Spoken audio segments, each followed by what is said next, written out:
Welcome. This is a fantastic turnout. David was afraid no one would show up. David Ives is probably best known for his evenings of one-act comedies called All in the Timing and Time Flies. All in the Timing won the Outer Critics Circle Playwriting Award.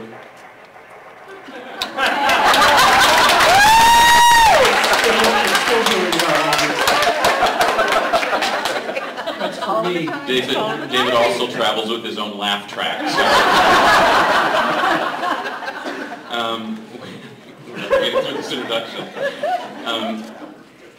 All in the Timing won the Outer Critics Circle Playwriting Award. It ran for 2 years off-Broadway in the 1995-1996 season, was the most performed play in the country after Shakespeare productions. His full-length plays include Venus and Fur, which recently enjoyed a vast critical and audience success off-Broadway, New Jerusalem, The Interrogation of Baruch de Spinoza, which won the prestigious Hull Warner Award, Is He Dead, adapted from Mark Twain, Irving Berlin's White Christmas, Polish Joke, and Ancient History.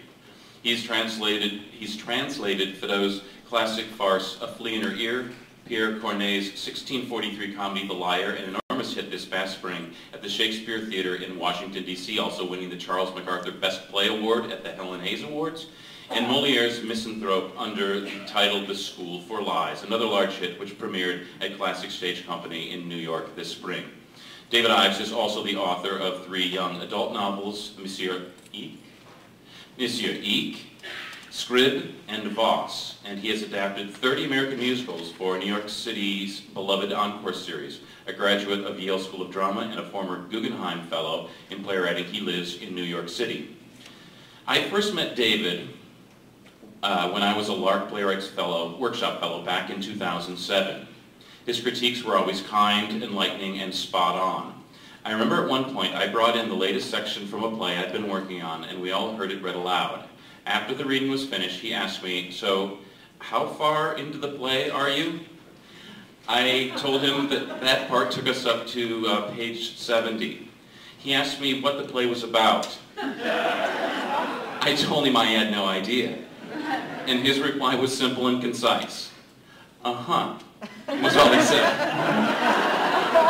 Some more feedback from others was given, but I could tell David wasn't finished. He finally blurted out, "But where's the dramatic arc? Where is this going?" Again, I answered I had no idea. David paused a moment and then dryly concluded, "I would look at that." I'm so sorry. I'm so sorry. So I was always kind in my remarks? You were. Oh, yeah. I did look at that, and I concluded that the play was going nowhere, so I started a new play the next day. But since the time that Gary asked me to host this conversation, I've been poring over David's plays. Some I was familiar with, some I was not, and it occurred to me as I was getting what seemed to be a master class in crafting comedy, that David Ives knows exactly where he's going, and it was such a fun journey to go along with him these last few weeks. Ladies and gentlemen, please welcome David Ives.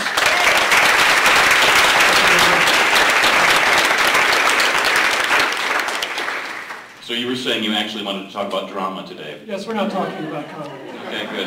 Just to be perverse. I think we should just get to the crux. Where's the dramatic arc? Where's this going? Let's get to the crux. Just tell us the key to crafting good comedy so we can all go back to the hotel and start writing. Okay, next question. Good. So let's talk about All in the Timing. Okay. Let's start at the beginning. And you just mentioned this in the car on the way here. I love the use of the bell. Oh yes, the use of the bell. Where did that come from? Because you use it in other places as well. Where did that come from? The bell actually gets laughs. The bell is a character. Yes. The bell is a character. Okay. What? Sure, take that woman out. The only woman here who does not know about the bell. Please, madam, what are you doing in this hall? Get her money back. The bell and All in the Timing. All in the Timing was a series of 6 short plays, several of which employed a bell in various ways. The most famous one, I suppose, is a play called Sure Thing, in which it's two people sitting at a table very like this, a guy and a girl, on a lonely night out. They don't know each other. he strikes up a conversation with the woman, and every time one of them says something which is completely wrong in terms of ever getting together, a bell rings and they start all over. And so that is sort of the use of the bell. Where that came from was, I actually wrote the idea for that play down many years before. In a notebook I wrote down just this: a play which is a conversation that shows all of the possible conversations two people can have. And so I sat on that for the longest time, and then one night I just thought, oh, I think I know how to do that. And so I sat down and I started writing, but I didn't know, I knew that the conversation had to stop and start, but I didn't know how to stop and start it. So just to sort of mark time for myself, I thought, oh, well, I'll put in a bell, and then I'll figure this out later on. And then I started laughing every time the bell rang. And so I just kept the bell. And so I wrote a bunch of bell plays, but unfortunately for me, or for the bell, I once ran into Stephen Sondheim, and whom I know somewhat, and he turned to the person he was with and he said, "This is David Ives, he writes the plays with the bells." And that was the end of the bell. And he didn't know it. He didn't know he changed my career. As I have not changed his. But he changed my life, and so I threw the bell out the window that very day, where it's lying 9 stories below my apartment this very minute. And so that's the story of how the bell came to be. It was sheer chance. It was improvisation on the spur of the moment, which is how a lot of those little plays got written. Had you ever considered using a gong after that, possibly?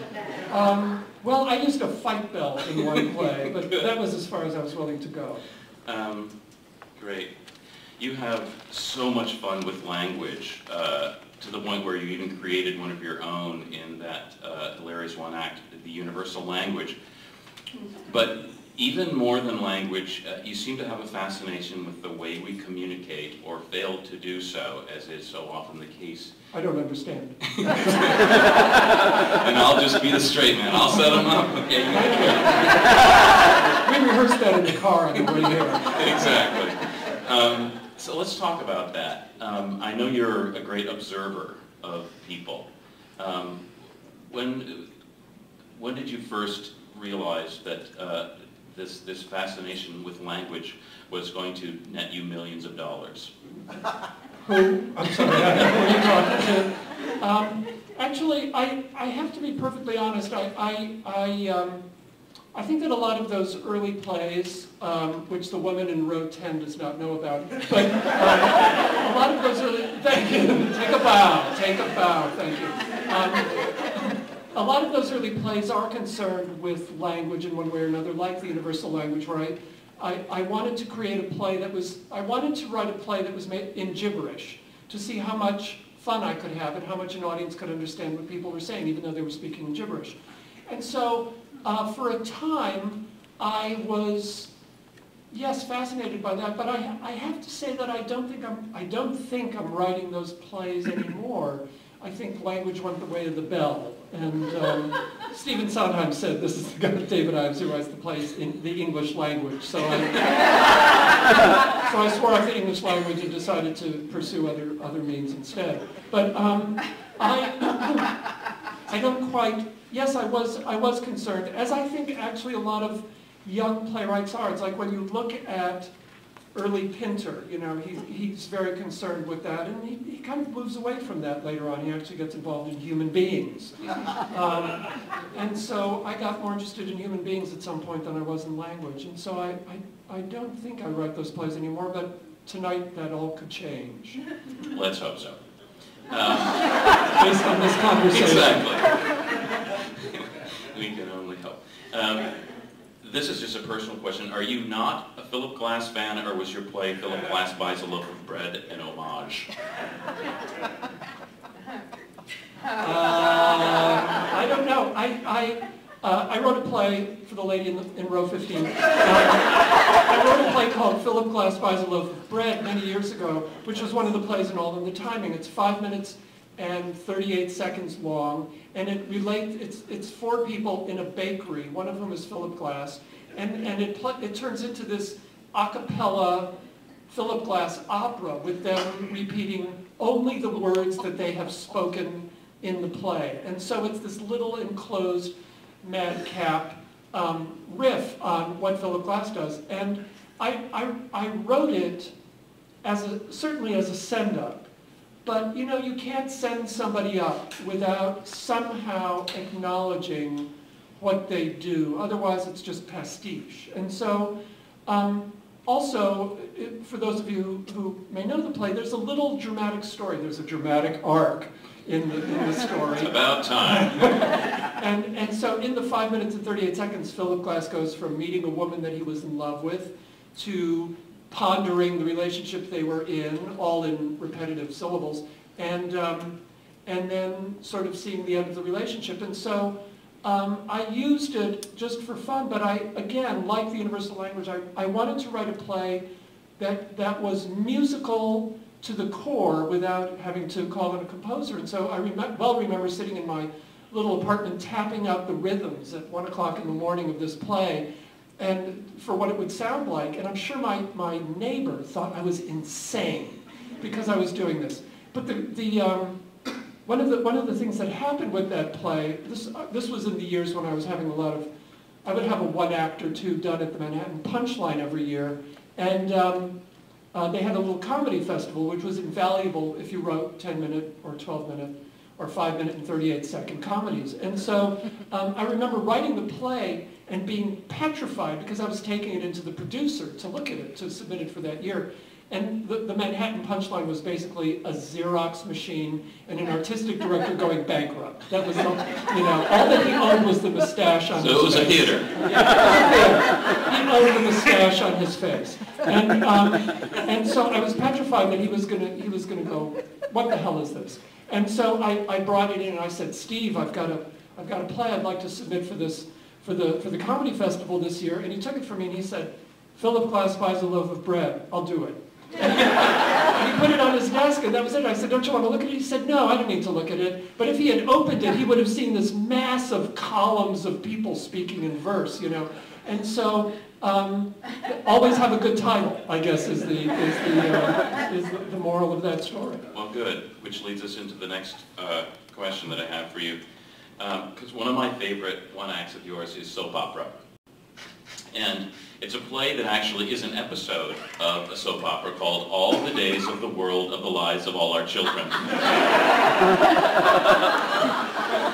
in which a maypole repairman brings a washing machine into a French restaurant for a quiet romantic meal. It's realism. It's now this is probably your most pun-laden play, I think. I can't. Okay, it is. And you use them to such great effect. So I'm guessing you're not one of the many that feel that puns are the lowest form of humor. No, but actually this play was based on the fact that I had a quite long relationship with a household appliance for some time. and so it's actually autobiographical. If there are any puns in it, they were completely unintended. Right? I love puns. I have to say I'm cheap enough to employ them at any possible turn because I love to hear audiences groan and if you can, people who look down on puns, I look down on. And so it's reverse psychology. Yes, yeah, the hell with that. Let's talk about that play a little bit. Okay. It's about a Maytag / in the play Maypole repairman who falls in love at an early age with the Maytag in his basement and tries to reenact this childhood memory. He falls in love with he becomes a Maypole repairman and falls in love with a washing machine who torments him, of course. And yes, and then there's someone inside the machine that actually is the voice of the machine. Yes, there's an actress inside the washing machine who comes out, who is the goddess of the washing machine and torments him. Yes. And so the repairman shows up with the machine at a French restaurant and has a conversation with the maitre d', asking for a table, and for two. And then he explains to the maitre d', basically. We see his relationship with Mabel, yes, who was a woman, and that didn't work out. Yes, he had been in love with an actual woman named Mabel. And so who always had a stain of jelly on her, yes, her shirt. Yes, and so she was stained, whereas the Maypole washing machine represents purity, you know, nuclear purity in its most advanced form, whereas Mabel is impure. And so it's a flashback, you see. Okay. Very sudsy. Yeah. It is sudsy, and it goes in cycles. There's so many wonderful puns in there. There is one, kind of the closing barrage of puns happens where he names every major detergent. All, cheer, tide. The tide has turned, but for all. But be of good cheer. And, you know, it is so groan-worthy. Yes. And at that time, or at that point in the play, we're almost finished. I just love that play so much, and I just wanted to hear a little bit more from you. Sadly, I never got to see Venus in Fur, but you told me it was excellent, and I believe you. I was only quoting other people. Exactly. Well, I read the reviews, and they said the same thing. What drew you to this novel from 1870 by Leopold von, what is it? Sacher-Masoch. Yes. That led Pretty funny, huh? Yeah. Sacher-Masoch. Put that in a play. It's an automatic laugh. Leopold von Sacher-Masoch. What led you to this adaptation? For those of you, for the lady in row 15, she's moved back to 20 now. Crawling under the chairs as she goes. For those of you who've never heard of Venus in Fur, Venus in Fur is probably the world's first and possibly, well, was for a time most famous S&M porn novel. It was written in 1870 by a fellow named Leopold von Sacher-Masoch, who gave his name to masochism in the clinical directory. And it's the story of a relationship it's a sadomasochistic relationship in Vienna in 1870, and sounds like comedy to me. No, what can't we turn into comedy? In any case, Venus in Fur, I turned into a play a couple of years ago off Broadway, and a two-hander about an actress. It takes place in contemporary New York. It's an actress, young actress, who is auditioning for a play for the part of Vanda, the woman in Venus in Fur, and she is auditioning for a playwright who has not been able to find the woman to do this sort of arrogant young playwright. And what happens in the course of this single-act play is that as they act out scenes from the play, they progressively start to reenact Venus in Fur, the novel in which there is this back and forthing of power and submission, and so where that came from was that actually I had another idea for a play, which was some years ago. I don't know if any of you know the sadomasochistic porn novel called The Story of O, which was quite famous for, and still is. It's a really extraordinary French novel, quite gruesome, but very pure, and I'd always been fascinated by that book because of its purity. It's this woman who enters into this submissive relationship and goes sort of, it's almost as if she transcends the world through this submissive relationship. And so I had this idea of how to turn that into a play, because I thought it would be this beautiful sort of performance piece. As it turned out, luckily for me, the rights are completely unavailable because everybody has wanted the rights for the last 50 years. And so, since it was on my mind, I just thought, I'll pick up Venus in Fur, which was sort of the earlier famous S&M pornographic novel. And as I read it, I thought, this is a great play because it is two people locked in a relationship where you never know who actually holds the power. And since plays are, almost every play in some way, comedy, tragedy, any play, is about shiftings of power between people. And so this play seemed to me to crystallize a relationship and a love relationship. And so I took I sort of took the play, and the book, and I adapted it. I adapted it straightforwardly into a play, and I gave it to Walter Bobby, who is my longtime collaborator director, and we have an extraordinary friendship, relationship, collaboration, whereby we just speak our minds. And he read it and he said, I have to tell you, I don't think this works. And he said, I can't tell you what to do with it. I think there is something here, but it's too literal, and it doesn't feel like it has anything to do with today, because it was set in 1870. And so I just took that and I sat on it for about 6 months, and then I just sat down with the adaptation, the literal adaptation of the novel, and I just started stripping away everything that was not drama, everything that was not confrontational, everything that was not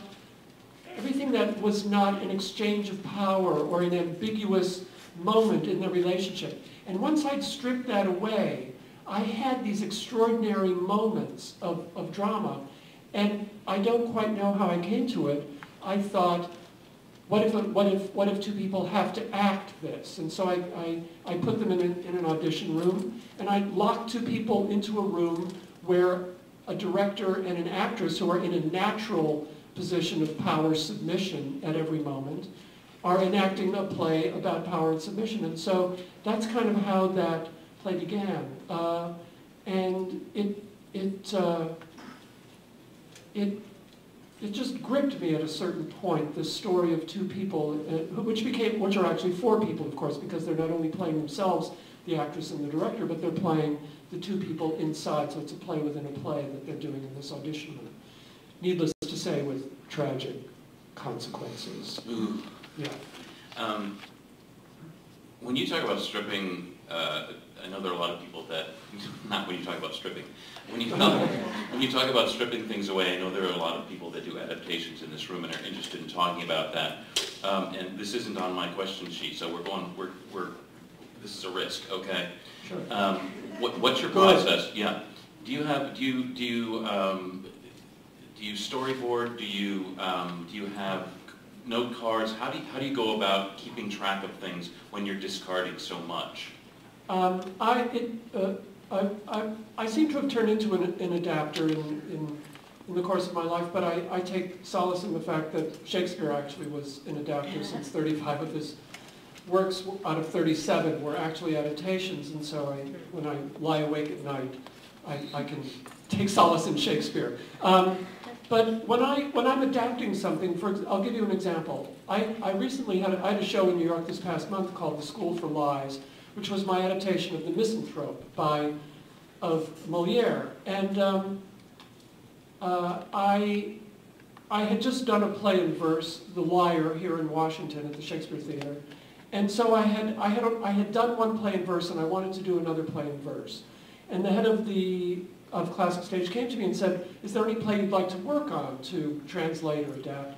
And I said, well, I've never liked The Misanthrope very much. Why don't I work on that? And so, and I mean that quite seriously. I know that this is heresy, but I am actually not a huge fan of Molière, and never have been, because I'm never satisfied by his plots. You always felt Corneille was a better Well, at that. I feel like Corneille speaks to me because Corneille was a greater human being, in that his plays, Corneille preceded Molière by some 20 years or 25 years, but Corneille to me was the end of the Baroque, which is the end of Shakespeare, which is to say plays of enormous humanity and enormous understanding.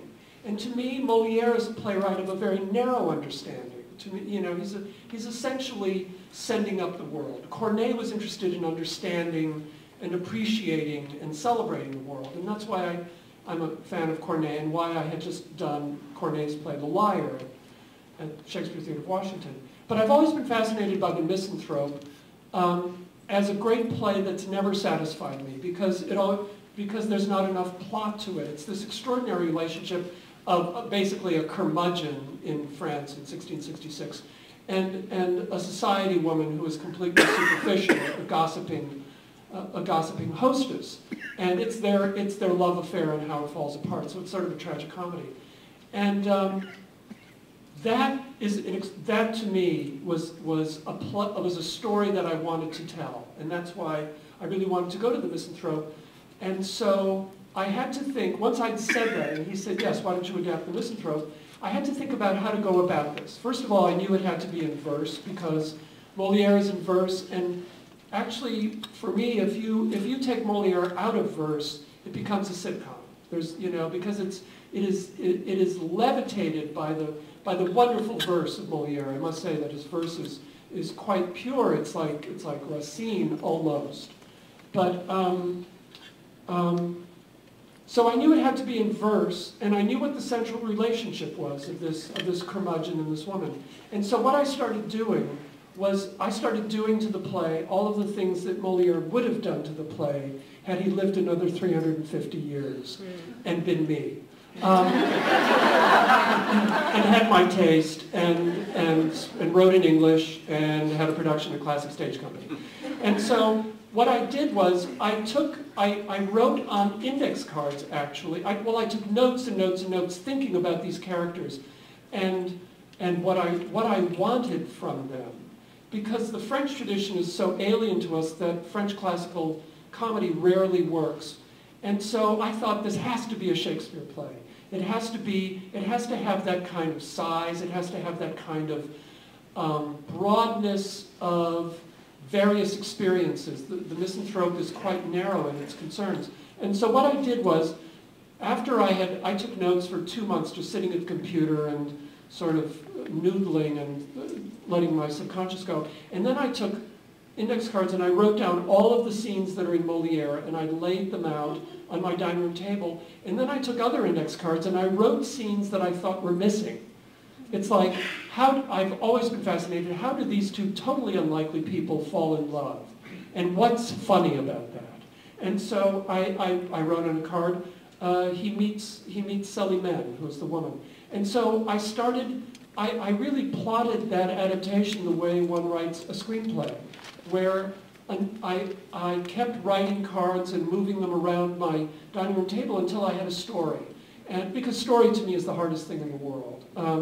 It's easy to make people talk once they are in a dramatic situation, but if I don't have a dramatic situation, I'm lost.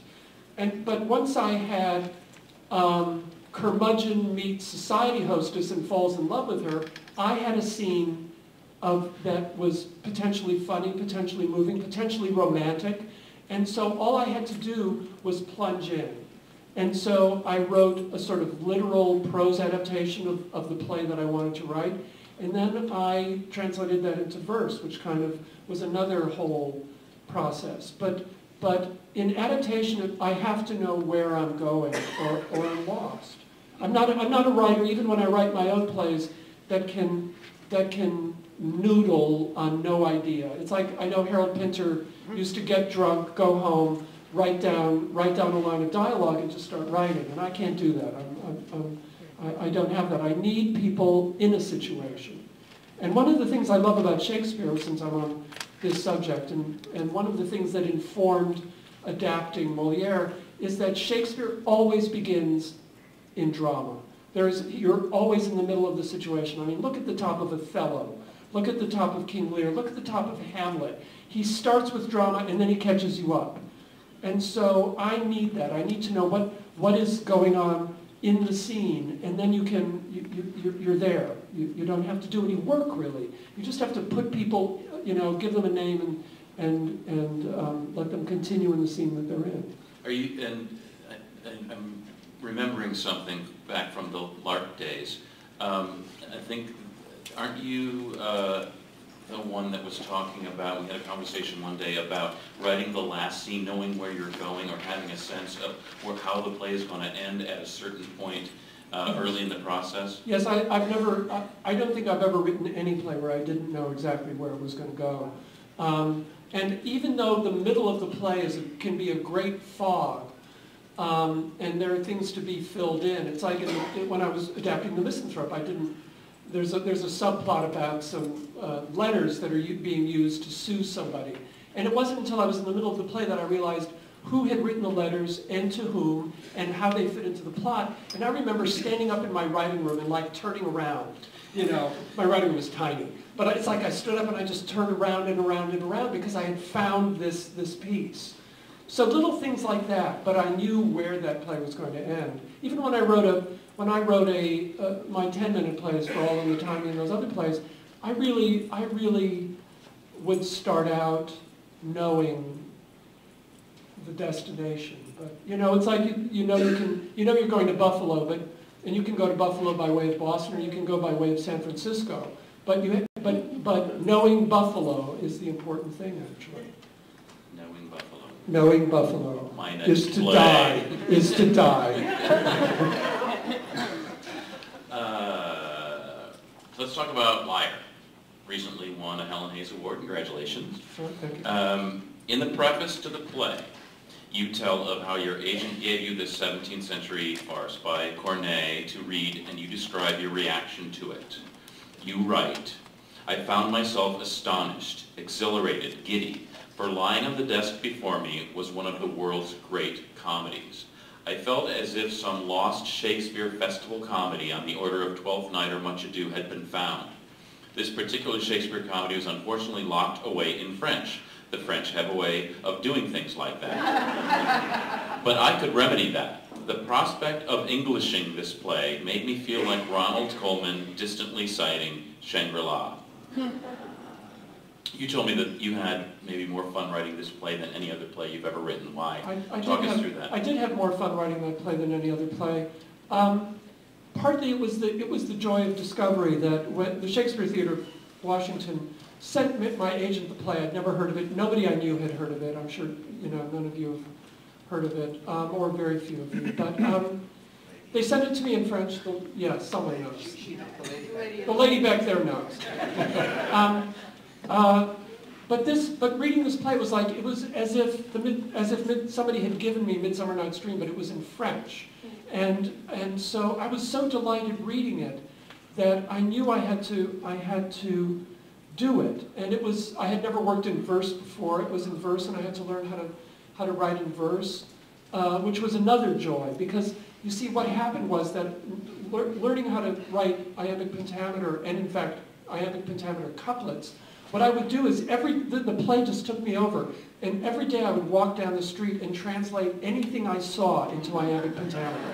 And I would translate the Times into headlines in the Times, and I would look for rhymes anywhere I was going. And so this play just took me over, and I was just constantly scribbling in the street things that I was realizing. And every morning I would begin by reading out loud about 20 minutes of Shakespeare to myself, reading some of his sonnets or something from one of the comedies, to see how Shakespeare manipulated iambic pentameter into speakable verse. Because I knew that it couldn't be Shakespearean in the sense of that kind of long Baroque line. We tend to work more, our speech is in shorter lines. In fact, one of the interesting things I found out about, speaking of crafting comedy, is I realized that iambic pentameter, which is 10 syllables long, lines of 10 syllables long, is actually too long for comedy.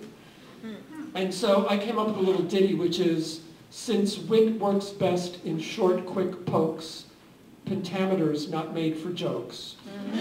Because actually what I found is that punchlines in our era tend to be actually 8 syllables or shorter. And so that's why they're called punchlines. And so I had to find a way to fit punchlines into a 10-syllable line, which was another part of crafting comedy. But the thing about The Liar, let me tell you what The Liar is about, and you'll see why it was so exhilarating to work on. The Liar is a play from 1643, a comedy about a young man who comes to Paris who is a pathological liar. He will lie about anything. You ask him the time of day, and he will find a way to lie about it. And so the play is constructed simply out of a plot made of misunderstandings caused by his lies. But his lies are a page long, and they're in this beautiful, rippling, silvery verse.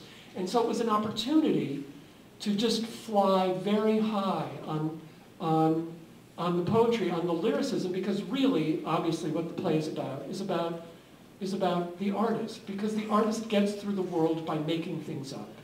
And so once I knew that it was truly about the gift of imagination and the power of imagination to make this absolutely amoral young man get through everything that goes wrong without any problems.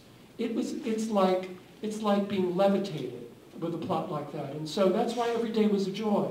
And so I was never happier in all the months that I was working on it. And that's why it was fun. Because I was learning a new language, which is verse.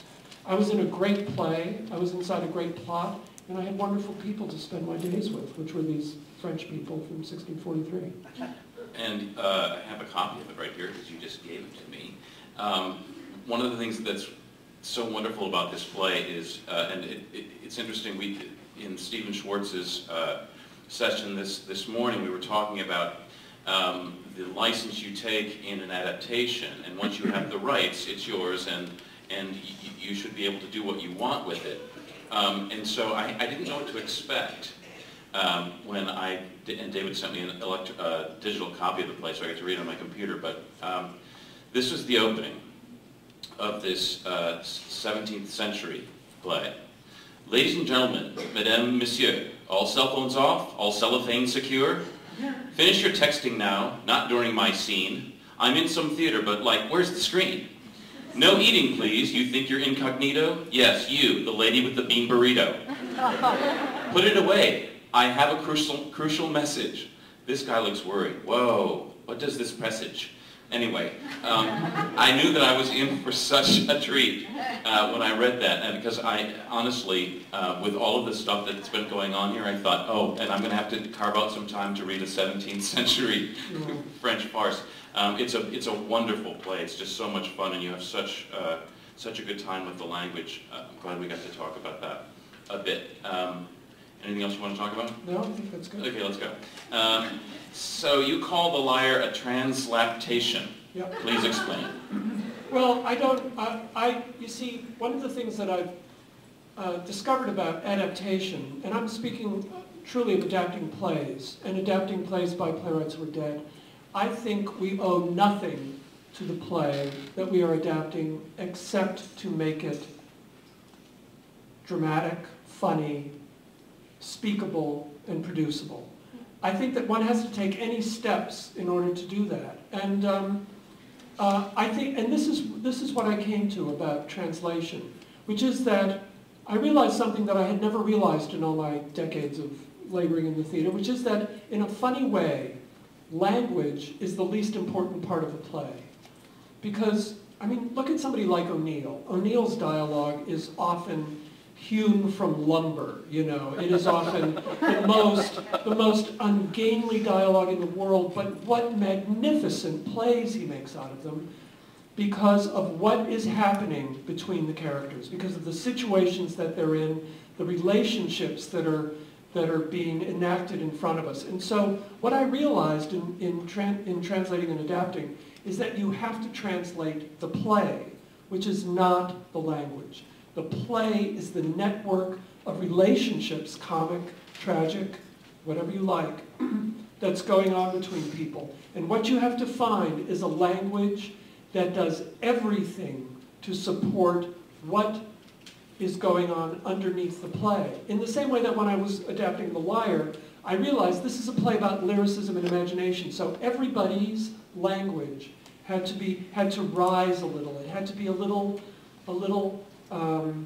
you know, it had to ripple more than regular speech. And so, but every scene had to hold its own dramatically. And so I changed scenes. And in The Misanthrope, I certainly, you know, I added scenes to what Molière had, and I changed the plot a bit. That's because you have to look at what the playwright had on his or her chest when they were writing it, and what is on your chest when you're working on it. Because if there's not something on your chest when you're adapting a play or translating a play, it's not going to work. I can tell you that. Because just as when you're writing your own play, you are writing it both because of the people who are on the page in front of you and because of something that you've got to get rid of or get off your chest. And so Corneille was saying something that I realized I had on my chest, which is the power of imagination to conquer all obstacles in the best of circumstances. And so When I say translation, that's what I mean, is that you have to go underneath the play and see what was intended. What is the drama here? Translate the drama, and the language will take care of itself. And so it is really a process of analysis, and that's why I say I had to sit at my computer and take 2 months of notes to think about how these characters worked, what they were, just as if I were creating a play of my own, so that I understood when I sat down to finally write them in English and in verse, what their speech was and how they talked and where they came from and how they were related to each other and how my language would enforce that, absolutely. That was a good answer. Let's talk about New Jerusalem, shall we? I read in an interview that you said, and I quote, I read that Einstein in his old age was asked if he believed in God, and he said, I believe in Spinoza's God. So I picked up this book called The Courtier and the Heretic, and I thought, my God, this is an amazing story. How did it proceed from there? New Jerusalem is a play that was on about 3 years ago in New York at Classic Stage. It's a drama, and fundamentally it concerns itself with the day in 1656 when Baruch Spinoza was excommunicated from the Jewish community and from Amsterdam, when he was banished from Amsterdam. And I'll tell you why it seemed dramatic to me. And if I keep harping on the word drama, you may notice that I said that to Jim, where's the dramatic arc? To me, a play, I work on a play when it feels like everybody in a play is connected to the central drama. And when I read about Spinoza, when I read this book about Spinoza, it just seemed to me instantly dramatic, and here's why. Spinoza was a 24-year-old merchant in Amsterdam, which was the freest city in the world in 1656, had ever been. You could practice your faith, you could be Jewish, but there was like a tragic hook. A Faustian bargain had been made by the Jewish community in 1656. They were mostly from Portugal and Spain, and the city of Amsterdam only allowed them to practice their religion freely if the Jewish community policed its own people for heretics. And so in 1656, word got out in the Jewish community, which was very tight, that Baruch Spinoza, this young man who was a merchant and sort of favorite son of the community, that everybody thought he was going to be the next chief rabbi of Amsterdam. He was so religious. Word got out that he was passing around unorthodox opinions. And the city of Amsterdam went to the Jewish community and said, you have to stop him in any way you can, or we will stop him. If that's not dramatic, I don't know what is. Also because Spinoza's mentor was the chief rabbi of Amsterdam, who expected that his student would certainly never be passing around orthodox opinions. And what I read in this book was that on this one day in 1656, Spinoza was summoned to his synagogue, and he was questioned by his community about his beliefs. And there is no record of what was said inside that room. But what we do know, a couple of facts, one of which is that his mentor, the rabbi, was not there that day, but was across town. And when he heard what was happening in the synagogue, he rushed across town and he cursed his own student. He cursed Spinoza. And at the end of the day, Spinoza was ejected from the Jewish community, which meant that no one could have any contact with him, not his family, not his friends, no businessman, nothing. No one could come within 5 feet of him, in fact. It was the harshest excommunication in the history of the people of Amsterdam and remains so to this day. And that piece of paper still exists, which is a curse on Spinoza. And the city of Amsterdam banished him from Amsterdam. And so here you have a character whose entire life changed in one day, a young man of 24, who was cut off from everything that he knew, and whose community had to cut him off, and whose city had to cut him off. And he changed Western civilization because he is, of course, one of the great philosophers in the history of the West. And so I read this book and I thought, what in the world was the scene like in that synagogue that day. It just felt instantly dramatic. And so I started constructing who had to be in the room that day. And so it had to be Spinoza, it had to be his teacher, the rabbi, it had to be his sister from his family, it had to be his friend. And so once I had this little nucleus of people who had to be in the synagogue, making them speak to each other was actually an extraordinary experience, because they are forced to speak, because everybody, anything that anybody does in that room affects everybody else in the room. And that to me is drama. That to me is when everybody is complicit in an action, whether it's comedy or tragedy or melodrama, a musical, you name it. Everybody has to be connected to the action. And so that was how that play came about, and that's really what I mean by drama, is that you are in a situation where people are forced to reveal themselves, and that can be comedy or it can be drama. I like to say that comedy is about people scrambling and tragedy is about people getting scrambled. But in either case, the story has to push them to reveal themselves, to interact, and so that was how that came about. Fantastic. I did write a question down that I don't think we want to get into. Spinoza believed in determinism. Do you? That could be a very long conversation, yes? I can actually give the answer to that Isaac Bashevis Singer did. Isaac Bashevis Singer was once asked, Mr. Singer, do you believe in free will? And he said, do I have any choice? Good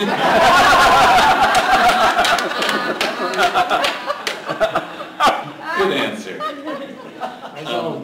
So you write in a dark room, correct? I write in a dark room. Actually, I have this little writing room in our apartment, and I actually put black wallboard over the window to make sure that it was dark enough, because that's just how I've learned how to write. When I was young, when I was writing and I was in college, I would write in the middle of the night, and so I just got used to that, I think. But it's not a prescription for anybody. I don't recommend putting wallboard on your windows. You write usually from after breakfast until around 2, correct? Yep, I have a schedule. I write every day, except days like today. Sorry. I write every day. And I write from morning into the middle of the afternoon, and then I take a walk, and then if I have work in the evening, I'll do that. But that's really the fundamental writing time. But it's kind of sacred. And what happens with the rest of the day? Are you do you go to the museum, the opera, ballet? Like I take a walk. I take a walk in the city, and I keep my ears open and don't use a cell phone or an iPod, and just listen to what people are saying. I have to, in a funny way, I have to say I don't take my main inspiration from the theater for what I do. I always take I'm inspired by music, I'm inspired by poetry, and I'm inspired by painting, I would say. And so yes, I wander over to the museum. But in a funny way, going to the theater now, I'm so aware of theater tricks that watching plays is very hard, because I'm sort of watching how things are positioning. And so I find other ways to be inspired. Okay. It occurs to me that some of you may have to go to other events at 3. Is that correct? Anybody going? Show of hands. People that have to go someplace else. Go ahead. Great. Shall we let them? Let's take a little break, and then we'll come back for questions. Yeah. Well, I still have some more. Oh, yeah. And then questions. We'll do lots of questions. We'll be back in 10 minutes. 10 minutes. Wow. Did I forget that correctly?